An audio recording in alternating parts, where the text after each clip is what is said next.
Good morning mga ka-PJ. Kumusta? Ngayong araw nga pala ay Biyernes, August 8, no? 2025. At ang oras ngayon ay alas 7:55. At andito tayo ngayon sa Quirino Highway, no? Pauwi tayo sa amin sa Valenzuela. May lumabas na no? Check engine. Kaya kailangan kong ipa-scan, papacheck ko doon kung saan nanggagaling yung check engine yan.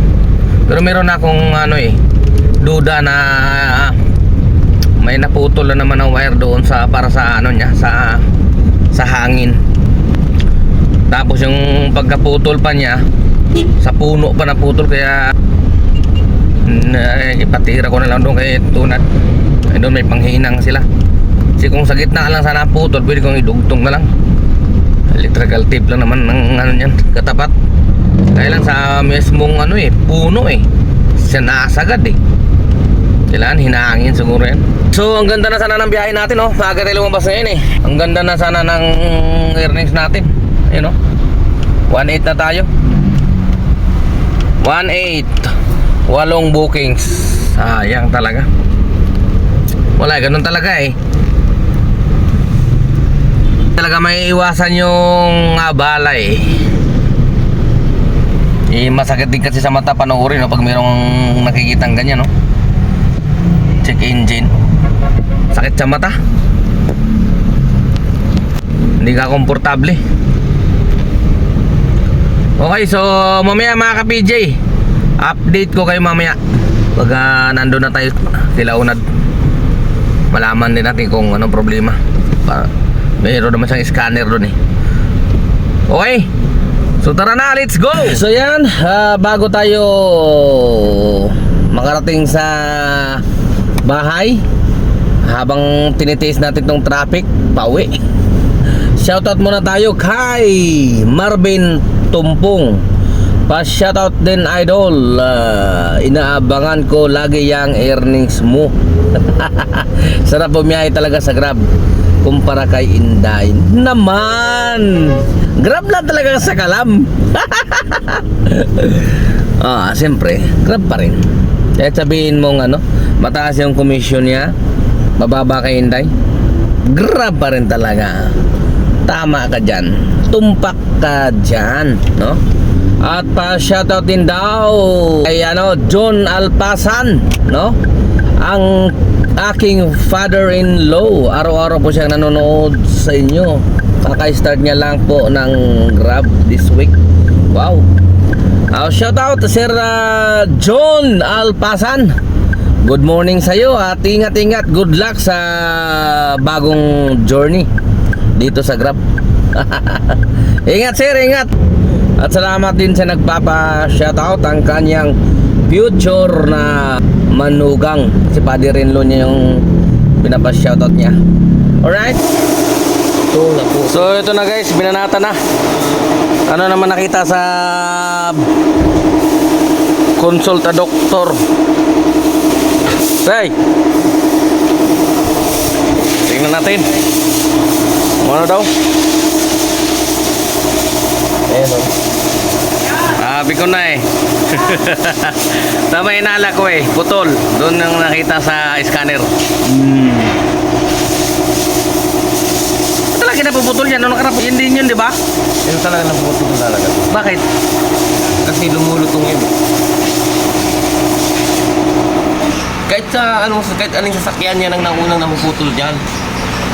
Hindi kaya dahil nandun nakakalas na sa doon? Hindi. Sa doon nagbabibrate? Hindi yan. Hindi naman mapuputol yan basta. Pero talaga, ito talaga naunang napuputol dyan. Kaya yung mga wire-wire na yan, akala mo ganyan lang yan. Tumatagal, maano yan. Putol na naman guys. Putol. Tama yung hala ko. Ito yung makikita sa scanner. Putol.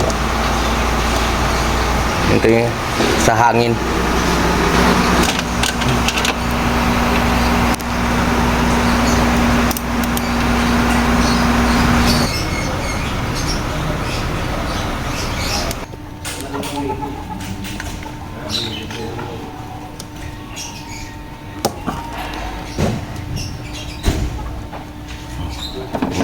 natin.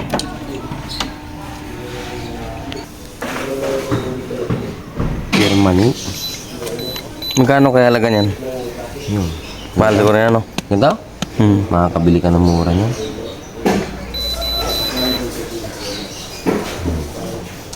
Evaporative emission system purge control valve.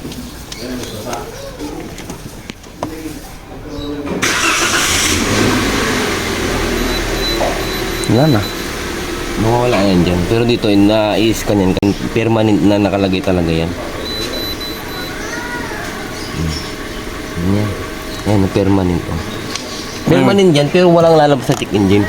Hmm. Kahit saan naman eh. Basta mga ganyang purge. Purge control tinatawag yan.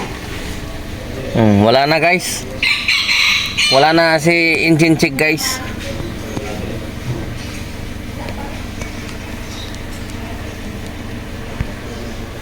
Ito pala yung aking fire extinguisher, oh. Para wala kang kakatakutan sa LTO. So yan guys, update tayo. Ang oras natin ay 5:45 na ng hapon, no?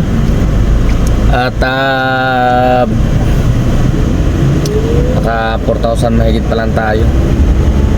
Wala eh, kasi kanina 'di ba pina-check ko kay Unad yung ano sasakyan dahil nga lumabas yung check engine, ano?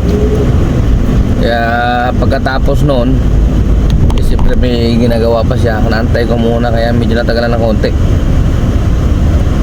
Ngayon, dahil nandun na rin naman malapit sa bahay, doon na muna kumain.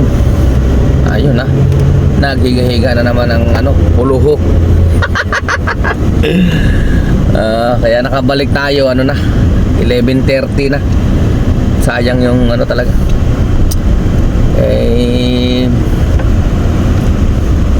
Diba yun nga yung sakit natin pag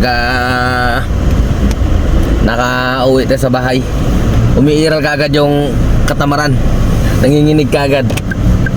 Higa-higa muna, kwento-kwento. Ayun, sayang, alas 7 pa lang sana, meron na tayong 180. Buti naman medyo nakakuha tayo ng malayo-layo kaya sobrang traffic. Nakatid tayo ng ano pala ng San Jose del Monte, Bulacan. Tapos nakakuha rin tayo doon. Pabalik naman dito sa San Juan LTO.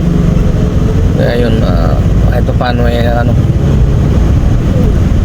mabilis sumakit yung ating earnings. Yun nga lang, sobra ang traffic.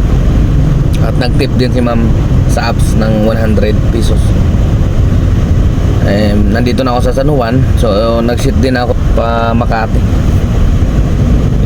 Wala eh, anong oras na ako? Mag-aalas 6 na.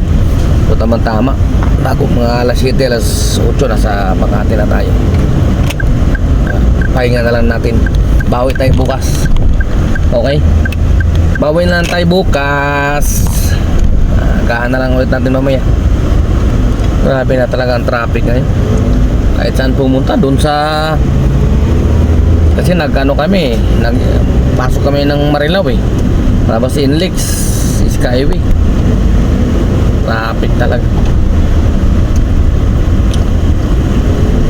Sobra na ang traffic ngayon. Grabe talaga. Nakakapagod yung traffic. Hindi nakakapagod yung pamamasada, nakakapagod yung traffic. Tatis-tatis lang talaga eh. Ganun talaga eh. So may pick up tayo dito eh. Dito sa may Abad Santos, Little Baguio, San Juan, papunta ng Mandaluyong. Barangay Taas, Mandaluyong.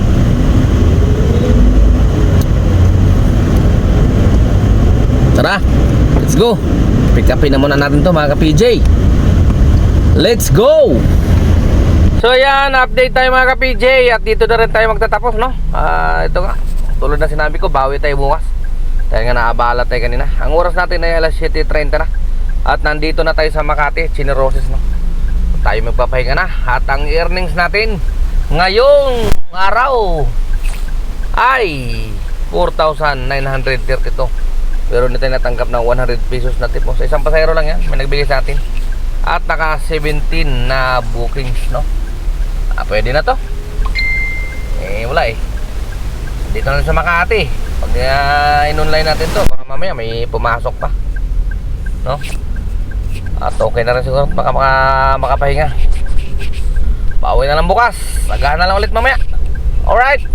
So hanggang dito na lang muna mga ka-PJ. Ingat-ingat sa mga nagbibiyahe pa. At bibiyahe pa lang ha. At maraming salamat muli sa patuloy na suporta ka-PJ nyo. Temporary sending off po na ha.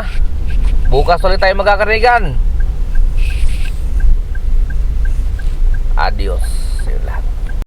Siguro Umira na naman ang katamaran ng aking kamay. Gumalaw. Pero